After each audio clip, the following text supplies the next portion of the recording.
Hey, what's up? Today's another crazy day. Yesterday, it was just we needed we needed the laughs because this case is very dark and it's crazy. But however, Cassie is done today. Let me see. Hold on. Yeah, so Cassie's done today. She could go home and have her baby in peace now because we're done. She don't have to speak or speak to Diddy again. However, let's get into today and the crazy day. It looked like she fumbled the ball. If you just read those text messages that the guy sends out in the that the guy sends out about the court. If you read all the text messages, you would think she fumbled the ball, but actually Diddy defense fumbled the ball today, and they took a loss today, and they backtracked everything that happened yesterday. Let's get started. Talk crazy on tweets. They don't want it cause I come to defeat. They don't want it. I peek, these niggas all sweet. Bamboo sticks all in the Jeep. It's a new weirdo every week.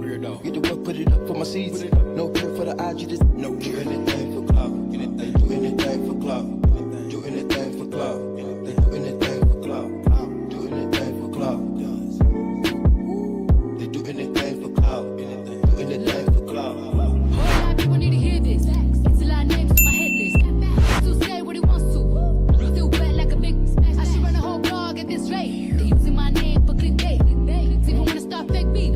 Said a little weep in the mixtape. They know I'm the bomb. They ticking me off. Say anything to get a response. I know that mean they traffic is low. Somebody just gotta practice along. So she being tame. They'd rather be wild. This brandy they wanna be down. Soon as got something to sell, they say my name, Destiny Child. Everybody wanna be lit. Everybody wanna be rich. Everybody wanna be this. They fuss you out. Hate me. Read my problems. Suck my all of that talking. I'm calling it out. Public opinions from private accounts. All right, so your girl Dawn from Dirty Money showed up today. However, defense wanted her kicked out. They started arguing with the prosecution. Everything got ugly. The defense was unprepared. So let me tell you how it started. They had Cassie. They was finishing up with Cassie on the stand. They had her reading stuff. And it's like every time the defense have her reading stuff, it's like, oh my gosh, I'm so horny. So after the defense, it was more of those text messages. After the defense finishes, then the other side comes on and they're speaking, and the prosecution, they speaking to Cassie, and they ask her a couple of questions. They're like, well, basically, why are you texting I'm horny and all this crazy stuff? And she pretty much says that Diddy said seduce me, and I felt like it was my job to seduce him. So all day long, I would just send him crazy text messages at some points in time. Now, I do remember he did send a text. It's entered in an exhibit, I think, on day 2, and it was, you're not doing a good job seducing me. So that part, I do believe 100%. Whatever. A lot of times she doesn't remember stuff. I think she does go through blackouts because she experienced severe trauma. Because they asked her certain questions that she was able to answer before, and it made sense. Like, why did she take a picture of her busted lip? So before, she said that she took a picture because she wanted to send it to Diddy so that he could feel bad for what he did to her. Today, she was like, I don't even know why I took the picture. So because she had a reasonable explanation before and she doesn't even remember now, I'm thinking that it is part of trauma because it was nothing wrong with what she said before. Yo, listen to your ninja. So one day they are at the hospital and Cassie's going to get checked out, and she got her cell phone on her, and Diddy's like, he says to her, you need to call your mom to tell her you're okay. So Cassie takes out her phone, unlocks her phone to call her mom. Why does Ninja takes her phone and runs? Like, who does that?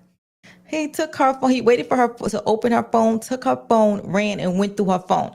Now, he finds out in the phone that she was dating an NFL player or talking to an NFL player. Now, and my thing is, dude, you got Gina running around. You got Kim running around. I'm not good enough. You got this person.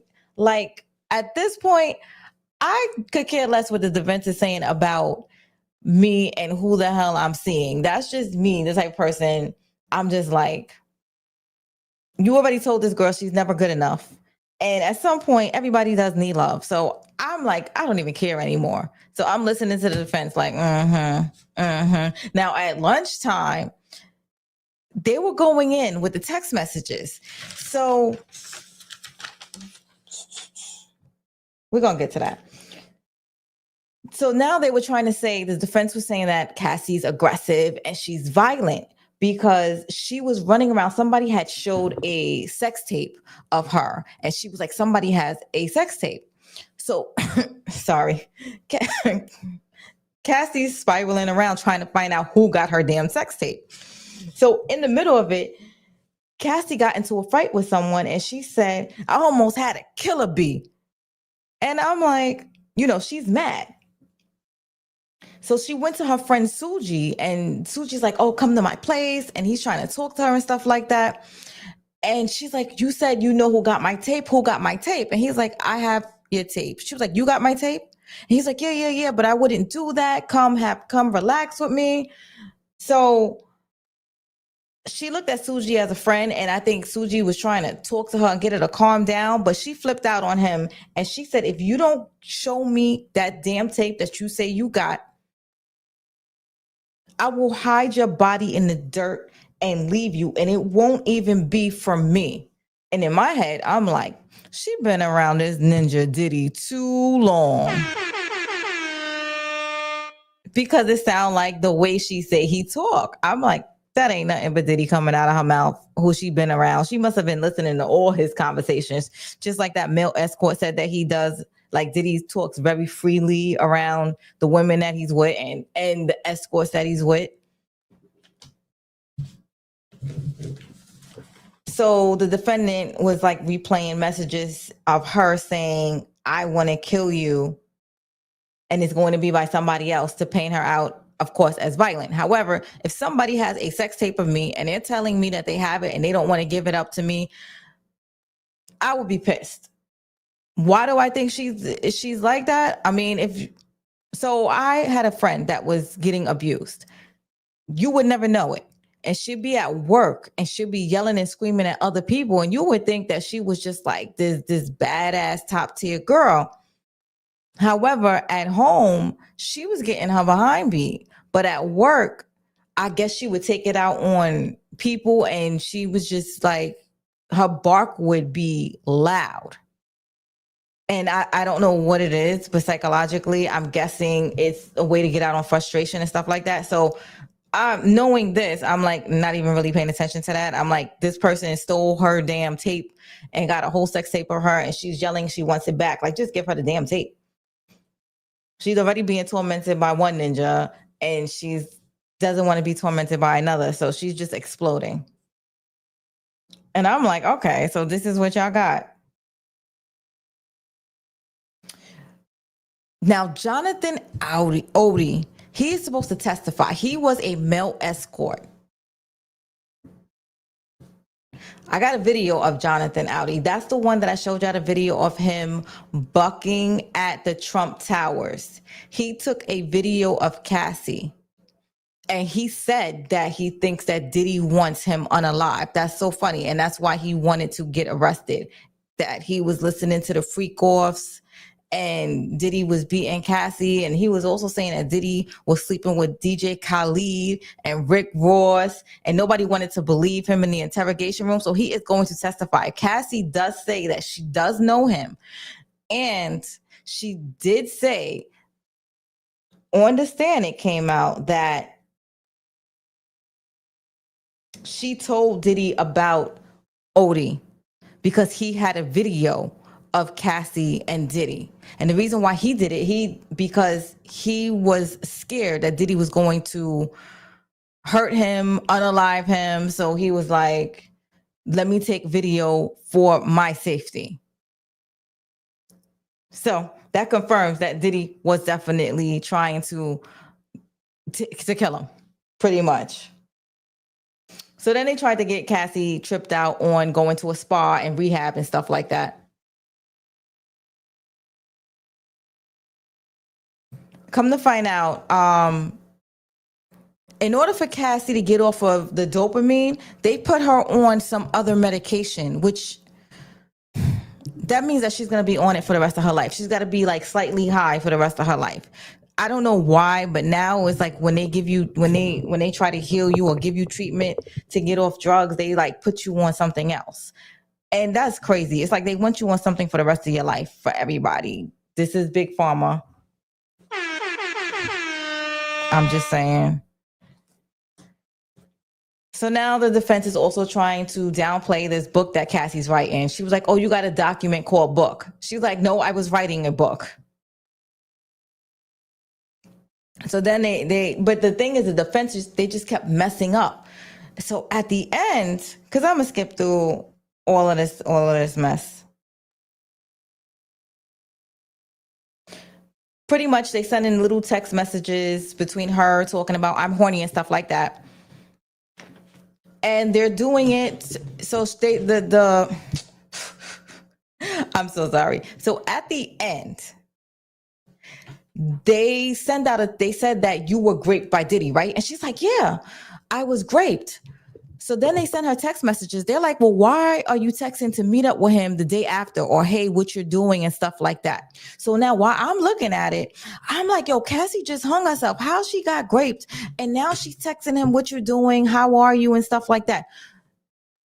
Apparently her dates was mixed up. Their dates was mixed up. Everything was disheveled. So those wasn't the right text. It was just the dates were out of order. And the date she listed was just wrong. So all of that mess is debunked because I was like, yo, why would she text him this directly after? I was like, this doesn't make sense and stuff like that. Do I believe she was raped? I do. Why? Because I saw the video and why would she sleep with him after being raped? Because I saw the video of her and John, of her getting beat, of course, at the hotel. Now, if you do that maliciously and you forgive somebody, then I believe you would do it. You would go through that kind of abuse and forgive that person because you've been through worse with that person. So yes, I do believe that. Because at first I was like, yo, she messed up or whatever, but come to find out the dates was just wrong. So just reading the text messages, I was like, oh, she's done. Everything's done. But that's not what happened in court. So at the end, Diddy was like, we had to have a proper freak off without ketamine. And then I remember her texting, I always want to freak off. But again, that was before her last freak off. That was all the way in 2012 while they were still going strong. So I was like, okay, well, that was out of text. They made it seem like it was at the end because that was like the closing statement, but that was done in 2012. She left him in I think she got fined in 2018. So I was like, they're just date jumping to like random stuff that she said. And so I was like, that's not even credible.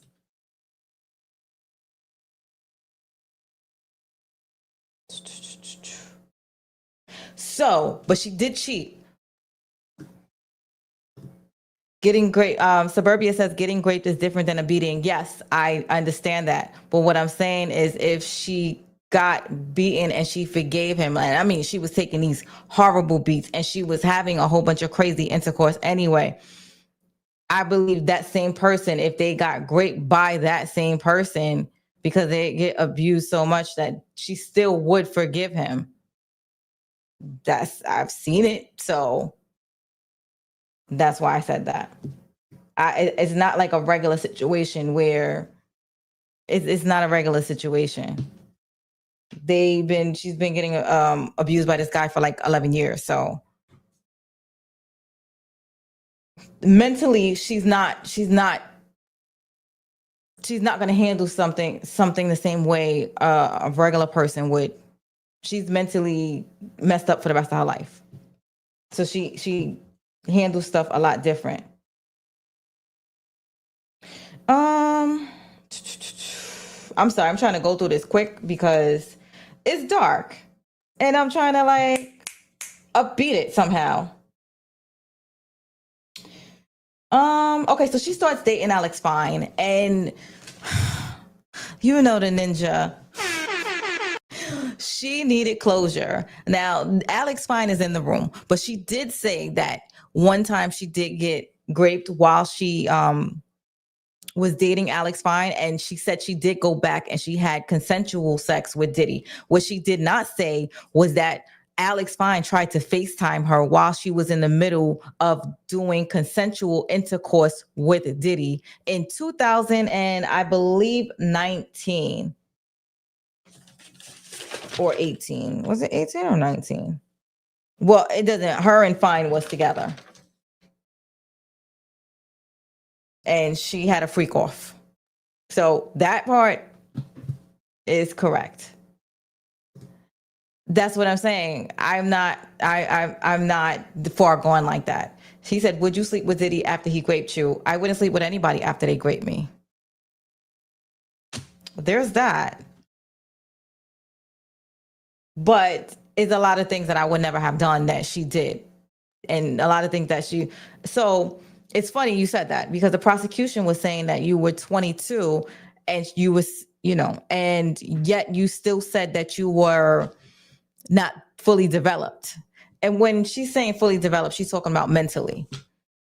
And Cassie said, yes, I said that. So they tried to make us seem like, well, you should be fully developed at 22. Now, however, here goes me, because I have experience. I have dated the worst man of my whole entire life that I would ever date. I think I might have been 24 years old. I might have been 24, whatever. 24, 23, 24.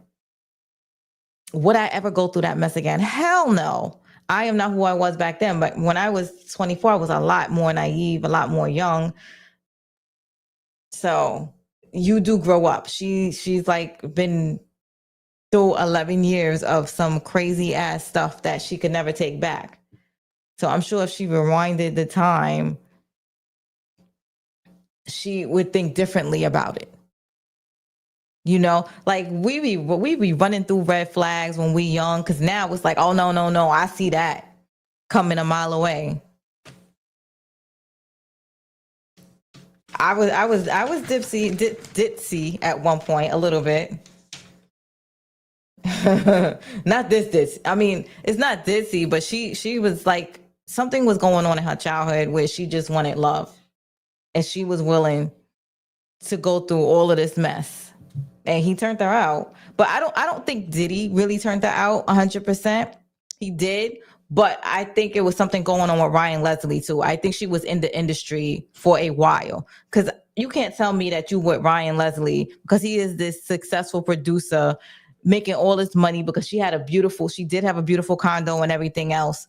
So I'm sure she was in the industry doing industry stuff before Diddy.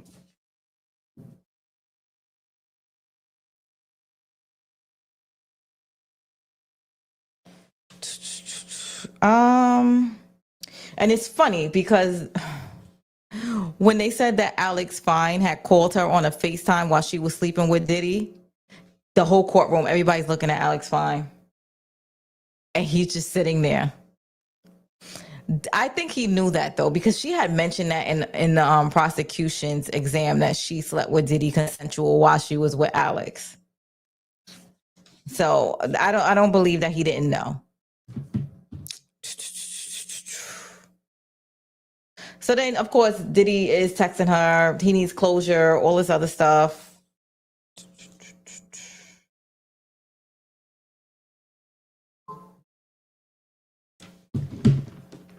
Hold on. Sorry, guys.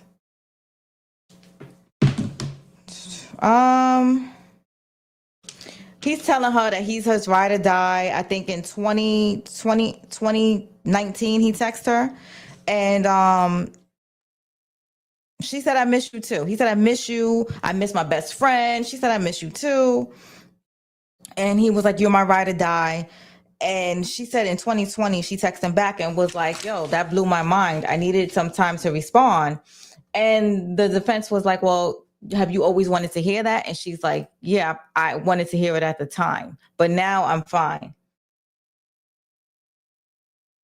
So now they're breaking down her financial situation. After they left Diddy, they ended up somewhere else, but then they ended up broke because they moved in with her mother. So now the defense is asking, did you need money?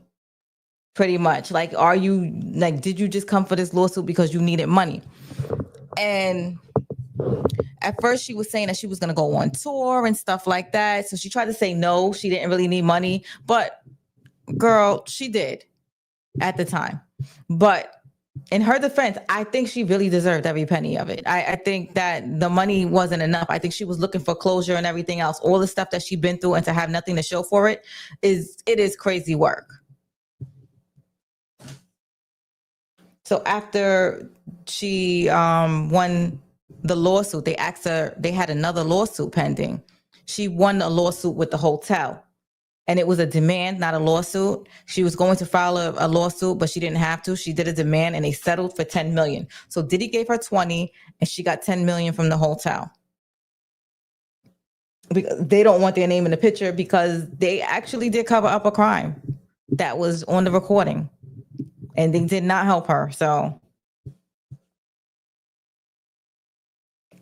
then the prosecution comes back and they're like, I'm not the prosecution. The prosecution came back and they asked her to explain certain stuff that wasn't clear. And then Diddy's team come back and they like read this and it goes, I'm horny. And I'm like, yo, I swear to God, every time y'all come back with a damn I'm horny, I'm done with you guys. Hey, Detroit Kings, how you doing?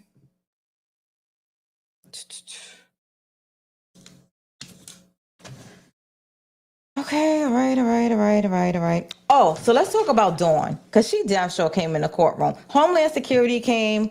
They telling you that they sat here and confiscated a whole bunch of bottles, pills,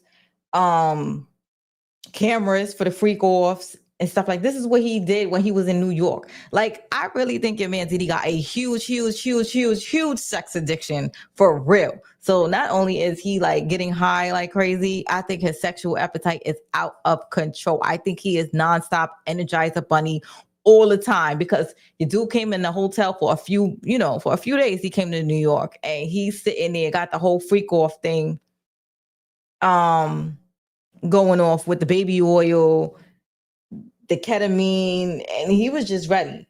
He had like the 100 bottles of baby oil all over the damn place. So then they was like, yo, let's get Dawn in here. The defense was like, at the last minute, we don't want Dawn in here. Dawn from Dirty Money, because she was coming to testify. And the judge is like, you knew she was coming up to testify before, so what the hell is going on? They're like, no, well, you can't, we don't want her because it's no need for her to come in. It was all kinds of mess. So they let her sit down and she started. So as soon as she started, she sat down and was like, I saw Cassie attacked and beaten often. She was like, Cassie was sitting there cooking eggs and Diddy came in and said, I'm hungry.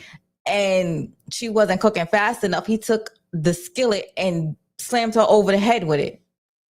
And the defense is like, cut. Stop it. Your Honor, objection. They was like, Cassie never said she was hit with a skillet pan. So she's a liar.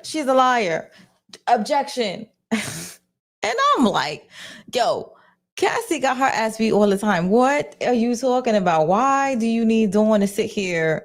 Why are you throwing this evidence out? So she was like, it's not something she's corroborating. And they asked her, well, where was Cassie? It was like, Cassie just went to a fetal position.